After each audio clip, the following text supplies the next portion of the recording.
Aaron Rodgers is the better quarterback? Who has the greater Packer legacy? Aaron Rodgers or Brett Favre? Starting way back in 1992, Brett Favre and A-Rod have covered 3 decades of elite quarterback play for Green Bay.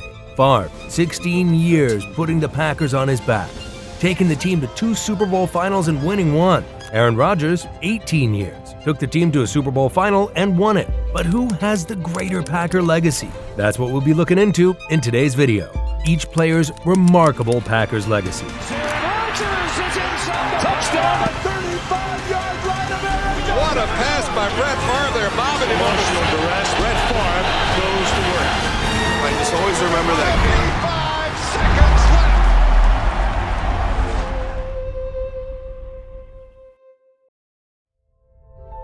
Brett Favre, drafted in 1991 by the Falcons as a 33 overall pick of that year's NFL draft. Brett Favre wasn't meant to be this big. I mean, dude was a 3rd-string quarterback in his rookie year and coach didn't even like him. But all that changed when he joined the Packers. Considered an NFL ironman, Favre dominated the play once he got his chance with the Packers. He would lead the NFL in passing yards twice and in touchdowns 4 different times. Plus, he earned All-Pro honors 6 times. Favre also had a career record of 13 wins against 10 losses, accompanied by a remarkable 44 touchdowns and 30 interceptions. There's no doubt that during his time with Green Bay, Brett Favre showed up and showed out. And what better way to show out than the Super Bowl? Twice he led the Packers to the grandest stage in football and won the title in one of those appearances. To date, this Ironman remains the only player in NFL history to win the prestigious MVP award back-to-back-to-back. Tied for the 3rd most MVP awards in NFL history, Favre really made himself a legendary gunslinger. So what more did he do? Well, perhaps his biggest legacy is the profound impact Brett Favre had on the fate of the franchise itself. Listen to this. Lambeau Field does not get rebuilt if it isn't for Brett Favre. You go back to God love Bob Harlan and the former president of the Green Bay Packers. I remember sitting with him there the night that they were hoping for the Brown County tax to get passed. And I said, Bob, what's plan B? And he looked at me with a tear in his eye and said, Bill, there is no plan B. If we don't get this, we don't get a new stadium and we don't know what we're going to do. We'll probably have to move. How did it happen? Well, it was during the Brown County vote that the community had to decide whether or not to raise taxes for the renovation of the historic Lambeau Field. The outcome was a tight 53-47 vote in favor of the renovation, and that was certain to not be the case if not for the team's success with Brett Favre calling the shots. Oh, and don't forget the Jerry Rice non-fumble incident. You'd have to check their brain cells if they did. They get the cross. There's Jerry Rice's catch. Packers are saying he fumbled, but the referees don't say so. Held by Drew Pearson. You know, there is a question whether he was down before that ball comes out. Fumble. Again, was his knee down before the ball comes out? I don't think so. And then when does the whistle blow? I don't think he was down. No, he's not. The knee doesn't touch before the ball comes out. That was a fumble. I mean, who knows how far the team could have gone? Anyways, if the Packers team weren't doing as good as they were then, it's very likely that their presence in Green Bay would have been in jeopardy. Also, it has to be said that the investment in Lambeau Field proved to be a resounding success. The place is now a year-round attraction, not only preserving the Packers' historic home, but also contributing significantly to the prosperity of Brown County. So yes, Brett Favre's legacy extends beyond the football field, going all the way into the Green Bay community. Aaron Rodgers, with 4 NFL MVP awards. Aaron Rodgers is second to only Peyton Manning in that category. Rodgers has led the league in touchdown passes twice and boasted the highest completion percentage in one season. What more can we say? A-Rod has been named to 5 All-Pro teams, and then he took the team to 1 Super Bowl final and won it. Look, Rodgers might not be the best NFL player, but he definitely has a claim to being the best quarterback, boasting an extraordinary career passer rating of 104.5. Rodgers has claimed the top spot in the NFL passer rating rankings 4 times. Additionally, Rodgers' exceptional touchdown to interception ratio has no equal in NFL history. As for the Packers' history, Rodgers matched Brett Favre's Packers passing touchdown record in 45 fewer games and on 1,730 fewer attempts, all while boasting 193 fewer interceptions. That's just not something anyone can ignore in this debate. 3rd and 5, pass is caught. Lazard, touchdown! touchdown. There it is. History for Aaron Rodgers on Christmas Day at Lambeau. Now, that leads us to something that really shouldn't be a debate any longer. Aaron Rodgers has QB credentials that are just not comparable to Brett Favre. With over 59,000 passing yards and an astounding 475 career touchdowns in the 18 seasons he spent with Green Bay, there's just no debating who's the better quarterback. It's definitely Rodgers. But the real question remains, who has the greater Packer legacy? Critiquing the legacies of both players. Brett Favre. Probably the biggest problem with Favre's legacy is the interceptions. Favre really holds the dubious honor of having the most total interceptions in NFL history. That's probably enough reason for Stephen A. Smith to say this. Brett Favre is a Hall of Famer. Brett Favre was phenomenal. I know he could play. What I never liked about Brett Favre was the last 4 to 5 years of his career where he couldn't make up his mind as to whether he wanted to retire or not. And he worked the media. And nobody, almost no one else would have gotten away with that. Now, this leads us to another issue, the off-field drama. His indecisiveness about retirement and the media frenzy following the sexting allegations really did a number on his legacy. Well, we have learned tonight that there is a Tampa tie to the Brett Favre sexting scandal. A website called Deadspin claims Favre was chasing Jets game day host Jen Sturger. Well, Sturger grew up right here in Lutz and graduated from Gaither High. According to Deadspin, the 26-year-old ignored Favre, so he tried a very different tactic. The site says he sent Sturger naked photos of himself.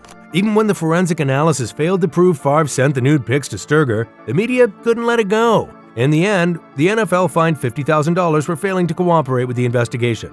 Now, that brought on more scrutiny, which in turn meant more media attention. The cameras and reporters were always around, almost like ants to sugar with the frequent Favre updates. At the peak of it, even some Packers fans argued that anyone who followed or supported Favre wasn't a true Packers fan. Well, they compared him to Judas or even Benedict Arnold. I mean, come on, guys. You might say off-field actions shouldn't affect a player's legacy, but we all know it does. There are lots of great players who will never make the Hall of Fame because of their off-field actions. Aaron Rodgers. Aaron Rodgers has and will continue to face criticism for not winning another Super Bowl. After leading the Packers to victory in Super Bowl 45 to cap a remarkable 2010 season, he couldn't replicate it. The Packers boasted an NFL-best 15-1 record in the following season, but faltered in the NFC divisional playoffs.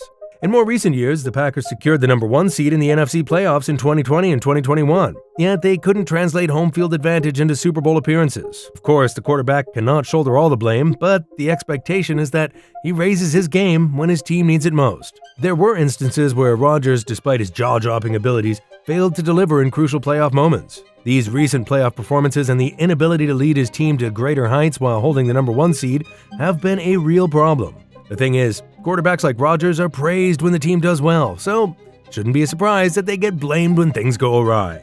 In the end, the drama that followed his departure and his moving to the Jets is yet another reminder of the Brett Favre drama. What would end the debate? Aaron Rodgers is definitely the greatest passer in the history of the Green Bay Packers, yet his claim to being the NFL's most talented quarterback fails, because there's Tom Brady, and he's got 7 rings. Yeah, that's one more than even Thanos. Even Rodgers himself recognizes the debatable nature of his stature within Green Bay. In a candid interview, the Pat McAfee Show, in mid-March, Rodgers said, "I would say this is debatable, but I'm debatably the best player in franchise history. I'm in the conversation for sure." Yeah, he is right to use the word debatably, because the verdict on his place in Packers history isn't clear-cut. One of the things he does have going for him, though, is his enduring commitment to the Packers, spanning a remarkable 18 years. Despite the drama that unfolded during his final off-seasons, particularly after being kept in the dark about the selection of Jordan Love as his successor, Rodgers firmly planted his legacy in Green Bay. In the Pat McAfee interview, he also said, "You can't debate that anybody has been there longer than I have, and nobody has bled green and gold like me." Now, for sure, he's spent more years at Green Bay, and his dedication has truly been unwavering. But then again, that's not the most important thing as far as the legacy is concerned. The ultimate measuring stick for quarterbacks remains the number of Super Bowl victories, and he only has 1. It's a missing piece in an otherwise illustrious career, one that has continually fueled debates about his legacy and his place in Packers history. Speaking of place, how about you place your finger on the subscribe button to help a channel out? Remember to also hit the like button and the notification bell so you don't miss out on any of the fun. Alright, all done. Let's get back to the issue at hand and see if this debate can be settled. The greatest Packer debate continues. Now, Aaron Rodgers' trade to the New York Jets reignited the debate about the greatest Packers quarterback of all time.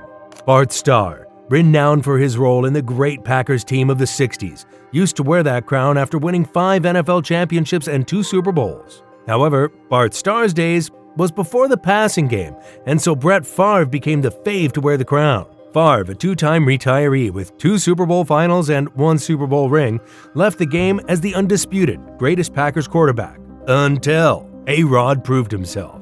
Now, one is already in the Hall of Fame, while the other is destined to be in there. Together, they combined for an astounding 1,001 touchdown passes in regular season and playoff games for the Packers. Comparing their postseason careers, Favre and Rodgers have achieved relatively similar success. In fact, the similarities between them are really something. Favre was the 33rd pick while Rodgers was the 24th pick, so both players really had to work to become the players they are. And after accomplishing great things with the Packers, they moved to the Jets. But listen, the greatest Packers QB debate has been settled after Rodgers broke Favre's record. And so Favre's accomplishments, both for the team and for the community, weren't just enough.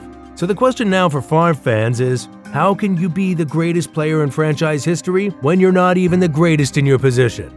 On the other hand, when Favre congratulated Aaron Rodgers on surpassing his touchdown record, he made a request that seemed to touch on the heart of the debate. He said this: Congratulations, man, on passing my touchdown record. I have one request. Go get us another Super Bowl. Congrats. The thing is, all that Aaron Rodgers needs to be the greatest Packer is another Super Bowl ring to his collection. But that's not going to happen now. So how do we separate these legends? Well, here's what Brett Favre thinks of Aaron Rodgers. Aaron's going to shatter every record out there if he continues to play because he's better now than he's ever been. And it shows no signs of slowing down. Whether he goes to another team or not, he's going to make whoever he plays with so much better. Probably the best playmaker I think we've ever seen. Therefore, it depends on how you see it. If impact on the community means as much as it should, then Brett Favre is the greatest Packers quarterback of all time. But if you have to be the best in your position, then Aaron Rodgers is the best of all time. What do you think? Let us know your thoughts in the comments section. We'd also like you to tell us what kinds of videos you'd like to see coming up next.